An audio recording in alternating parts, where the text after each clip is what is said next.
Okay, hi everyone. So for our gargoyle sculpture, I'm going to introduce you to some model magic clay and what we're going to be doing to sculpt these gargoyle heads. Remember, the gargoyles started back in the Middle Ages, and they're different from a grotesque because they have a wide open mouth. The word gargoyle came from gargle, a French-derived word that means throat, and therefore all of your sculptures will have a big wide open mouth, and I'll show you how to create some of that. While I'm talking today, you guys are going to get a couple of these. You're going to get 3 ounces of Model Magic. So what I'm going to have you do is open all 3. And they're kind of tricky to get open, these bags, so I just advise that you use a scissor to snip open each bag. Take the clay out, and you're going to have to, while you watch the video, maneuver the clay and just hold it in your hands and roll it into a big meatball. That's going to help soften the clay.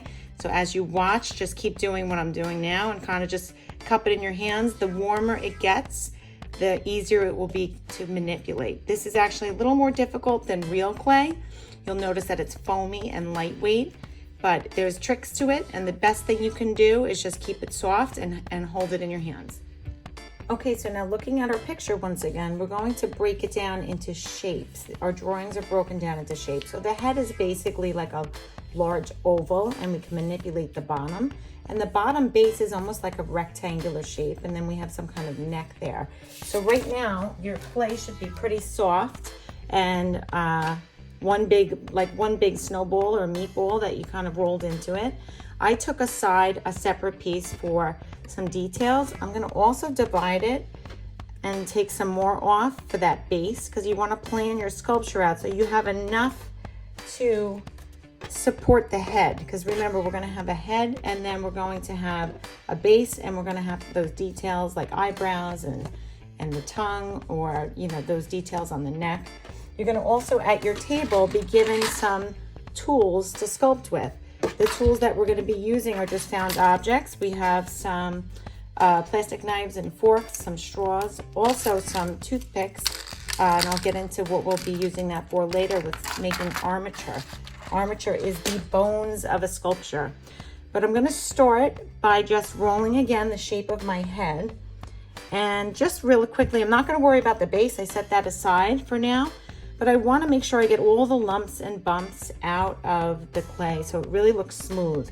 Now this is different than regular clay. This is an air dry clay, so it's a little bit harder to manipulate, but you're going to get the basic shape of your sculpture, and you're going to kind of mold it in your hands. This is a 3-dimensional piece. We're not flattening it on the table. We're sculpting in our hands so that we could see the shape that we're going for. Now the shape of the head is a little more rectangular, kind of comes to a point, comes out a little bit. So and we want to make sure we keep it round, because again, he's 3-dimensional. We don't want it to be too flat. To make eye sockets and to make the opening of the mouth, there's a couple of tricks. You can gouge out certain holes. So for instance, I'll start with the eye. I'm just going to use the back of a pencil, and you can take the pencil and gouge out. It might look silly at first, but this is actually how they create human faces as well. We have eye sockets in our skeleton, so our eyes fill up that space. And all I did was take the end of the pencil and kind of twirl it around until I have a big eye socket. It's not really what it looks like, but we'll get into like pushing his eyebrows down and making him mean. We have to also add an eyeball in there. But first I want to get the proportions of the face. Now every time I kind of stick something and move the clay around, you notice that I'm going to also keep moving it with my fingers, because you're sculpting, so you want those fingers to kind of just keep everything smooth. Again, I want this big open mouth. That's the biggest part of a gargoyle, so I'm going to use the end of a knife or a plastic tool, and again I'm just gouging out by poking in that mouth. You can use the pencil if it's easier, whatever you kind of manipulate. I'm doing this quick because again, we have to do this in one class period today. This air dry clay is no good after 40 minutes, so we're going to get this done all in one day. And again, we want a really big, wide open mouth. I'm going to stick that in even a little bit more until he gets really, really scary. And then he has those nostrils, which those are smaller holes, and his nose kind of comes out a little bit. So I'm going to pull and push the clay a tiny bit out with my fingers. I'm kind of just pulling at it, and you guys are going to see how that feels once you get it. It may not look exactly like your guy or your drawing. You're gonna do the best you can. And then I'm gonna add these nostril holes that he has here, and he has one here. And then a relief sculpture is when you actually carve in, and I'm gonna use a toothpick for that so I don't make, but you carve into the clay and you kind of add an area that sticks out or protrudes. So I'm digging in to make that nostril with this toothpick. I'm almost drawing on it, but I'm carving in, and that's considered a relief sculpture. This side is not coming as quickly, not going as quickly as I want to do it because I'm rushing, but you get the idea if you take your time. So there we go. Now the next part to doing, I'm going to make his nose come out a little bit better. The next part of doing the most important thing is adding eyeballs, and that's what this extra clay that we took off is going to be for. So you're going to use, just like you would, an eyeball is a round, like tiny little meatball, and you're going to stick it into the eye socket, and so that it fits, because once that gets in there, that's going to look a little bit more realistic. And then you can manipulate the eyebrow by just pinching and pulling. So that's how you make the mouth, and that's how you're going to make your eyeballs so far. Okay, so I've made 2 eyeballs. Now I really just want to get that face to look really scary. So again, I'm going to still mold with my fingers his mouth, and then I want to make the line come down over the eyes to really make him look angry and mean. So I'm just using the tools to kind of sculpt inside, because it kind of comes in here and his face protrudes out. And I'm pushing down those eyebrows by just pushing and pulling. Now, the only other thing I'd like to teach you with this is, with this particular picture, I kind of feel like he doesn't have much going on. I'm going to add some ears and show you how to build armature. If in case you cannot get, if you have horns or anything and they just won't stick up. Like if I was to add on here, let's say a horn or some kind of thing, and it wouldn't stick, there's a little trick to that, and that's what we're going to use the armature for.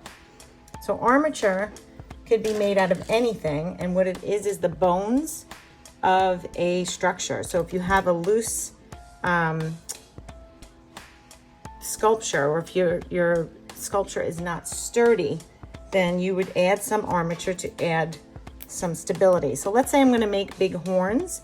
I'm going to just take a half of a toothpick and stick it on either side until it's kind of halfway in and halfway out for support.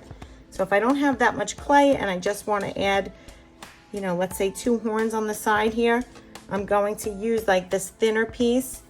I'll roll it up. It's basically just a snake or a meatball or whatever you want to call it. And I'm going to add some textured lines, and again, another relief on there, so it looks like a ram's horn where it has those lines in it. And that's I'm just doing by cutting into the clay. And then I'm going to add that horn right onto the armature. I'm going to turn it the way I want, and now it's sturdy and it won't fall off. So I'm going to try it again on the other side. I'm just taking another extra clay. I'm rolling a little kind of snake or a meatball, getting all the wrinkles out. The clay is nice and soft. I'm going to then add a little relief texture in it just by tapping the knife in there to make those lines. And then I'll add that again just by kind of plugging it into that armature onto my wooden stick. Now I might have to go back, and like I said, I'm doing this quickly so you guys can get an idea, but I'm using these tools to create the texture and a little relief. I'm kind of pushing and pulling because I want that face to look really ugly, and I'm going to just continue on doing that. The final step of something like this is to then add the base. Again, you want to keep smoothing this out until you're done, but you want to add the base so it can stand up. Right now he can't stand up. So I'm going to take the rest of my clay. I'm going to leave a little extra out just in case I want to add more details. So again, I pulled a little more out, but I'm going to roll out all the wrinkles in this, and I'm going to make a neck and a shoulder base just like you see here so it can stand up. It has to be wide enough to make sure it can stand up.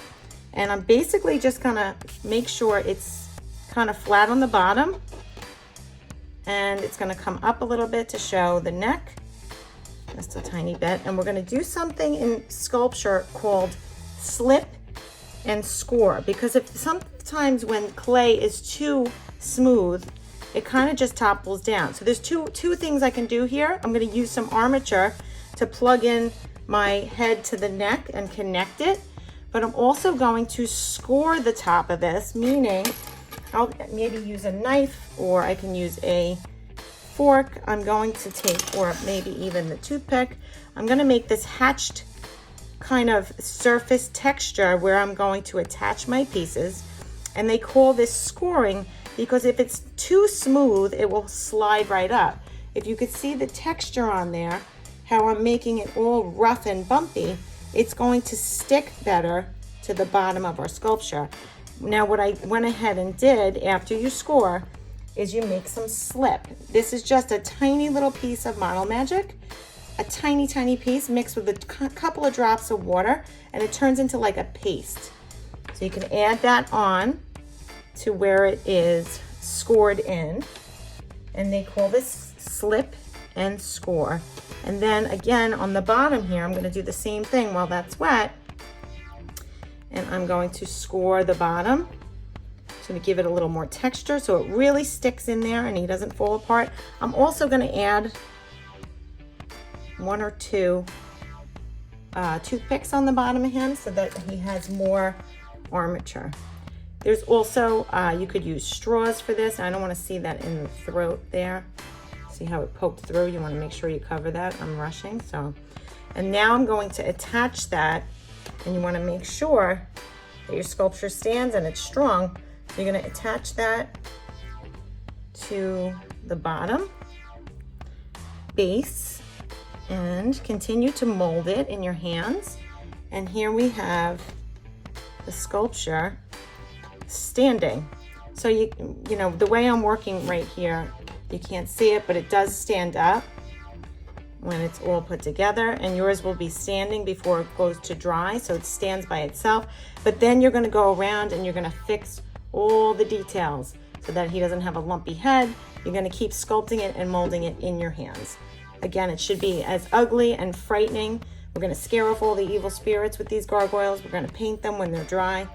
But those are the basics of building. You want to make sure you leave enough clay for the base and the neck, and then enough for the head. So plan out accordingly, and I'll replay the video for you guys so you can start from the beginning.